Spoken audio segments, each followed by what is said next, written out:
자, 오늘 오후에 들어온 소식 가운데요. 박근혜 전 대통령에게 법원이 강제 구인장을 발부했다라는 소식이 막 들어왔습니다. 손수호 변호사. 네. 뭐 어떤 내용입니까? 박근혜 전 대통령에게 어떤 네. 내용으로 강제 구인장이 발부된 건가요? 네, 박근혜 전 대통령이 지금 재판을 받고 있습니다. 본인이 피고인으로 이제 재판을 받고 있는데요. 네. 그 재판은 아니고요. 다른 사람의 재판에 관련된 구인장입니다. 누구죠?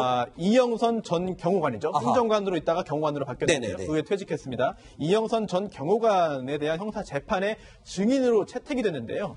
이게 벌써 지난 19일에 첫 번째 채택이 됐습니다. 그런데 이때 이제 자신의 그런 재판 준비에 시간이 부족하다라고 해서 출석을 거부했고요. 그 다음에 꼭 필요하다라고 해서 다시 한번 이제 그 날짜를 잡았습니다. 그게 바로 내일이죠. 31일입니다. 그런데 여기에 대해서도 또다시 출석할 수 없다라고 하면서 서면으로 하게 해달라라는 그런 요청을 재판부에 했고, 재판부는 그럴 수는 없다. 직접 소환해서 증인으로 신문을 해야 되는 상황이기 때문에 구인하겠다.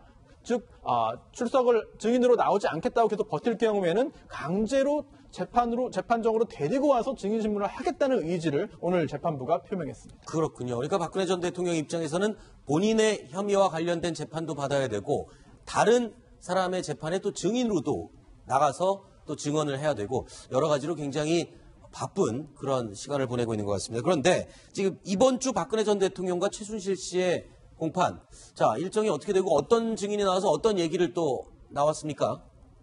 네, 29일 월요일을 보면요. 네. 주진영 전 한화투자증권 대표가 증언을 했습니다. 어제였죠. 삼성물산과 제일모직 합병에서 외압이 있었느냐 이런 얘기가 나왔고요. 네. 오늘은 정유라 승마 지원 경위를 물어서 승마협회와 한국마사회 관계자들이 많이 나왔습니다. 목요일에는요, 문영표 전 보건복지부 장관에 대한 그 재판 일정이 있습니다. 네. 자, 마사회 관련 인물들이 많이 나온 것 같은데 어떻습니까? 어떤 증언이 나왔습니까, 오늘은? 네, 오늘도 굉장히 흥미롭고 중요한 증언이 하나 나왔는데요. 네.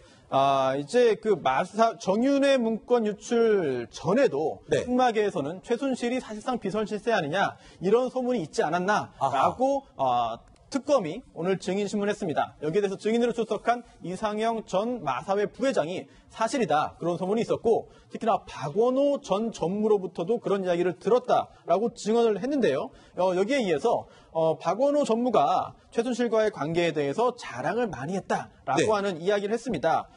이제 특검에서 먼저 주신문을 하면 그 다음에 최순실 씨의 변호인인 이경재 변호사가 반대 신문을 하는데요. 네. 증인이 지금 이상영 전 부회장이 소문을 지금 말하고 있다. 추정 아니냐. 그리고 박원호 전 전무의 이야기를 지금 들은 이야기를 다 전하고 있는 건데 그렇다면 박원호 전 전무의 말을 믿을 수 있겠느냐라고 신문하자 여기에 대해서 박원호 전 전무가 네. 과장해서 자랑을 하는 스타일이긴 하지만 그 당시에 거짓말을 하는 것 같지는 않았다라고 증언을 했고요. 그리고 또 최순실 씨도 여기에 대해서 한마디 했습니다. 네.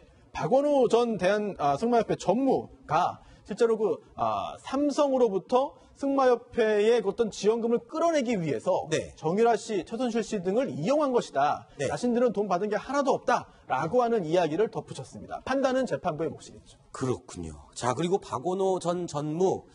자, 과거에요. 덴마크에서 정유라 씨가 체포됐을 당시에 이런 말을 했습니다. 본인은 승마를 박원호 전 전무가 권유해서 승마를 처음 시작하게 된 거다. 그런 말을 했었던 기억이 납니다. 당시 영상 함께 보시죠.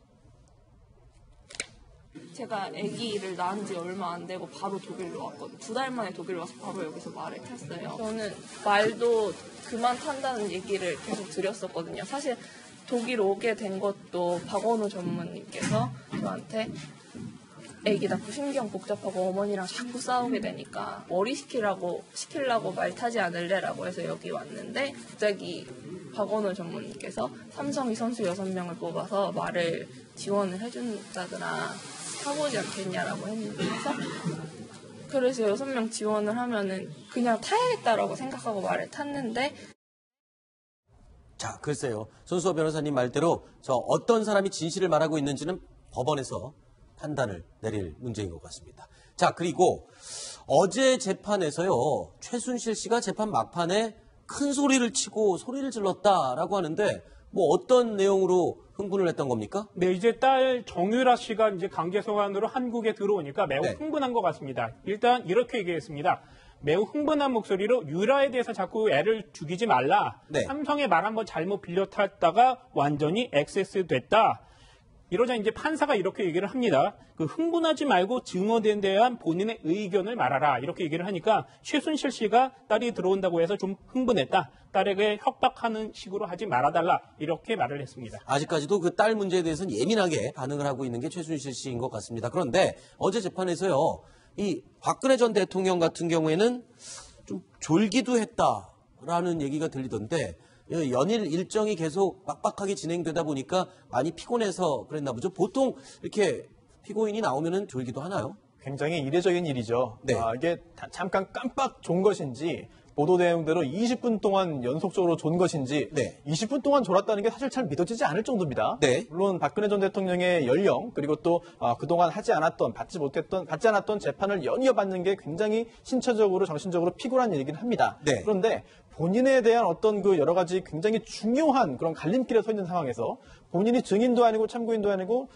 피고인이거든요. 그런 상황에서 20분 동안 졸았다라고 한다면 이거는 굉장히 좀 이례적인 일이고 특히나 이제 일각에서는 너무 여유 부리는 거 아니냐, 네. 너무 낙관하는 거 아니냐라고 네. 생각하는 그런 보도도 있는데요. 사실 낙관이라기보다는 아직까지 객관적인 상황 파악을 완벽하게 하지 못한 거 아니냐라는 생각이 듭니다. 우선 첫 번째 공판 기일에서야 또 두 번째 공판 기일에서야 기타 자신의 그 휘하에 있던 여러 그 부하 그 공무원들이 그동안 법정에서 다른 재판에서의 증인으로 출석해서 증언했던 내용 그리고 또 검찰 특검에서 했던 진술의 요지를 그제서야 보고 받아 적었다고 하는데 그렇다고 한다면은 아직까지도 상황 파악을 완벽하게 못하지 않았나 그런 생각도 조금 듭니다. 네.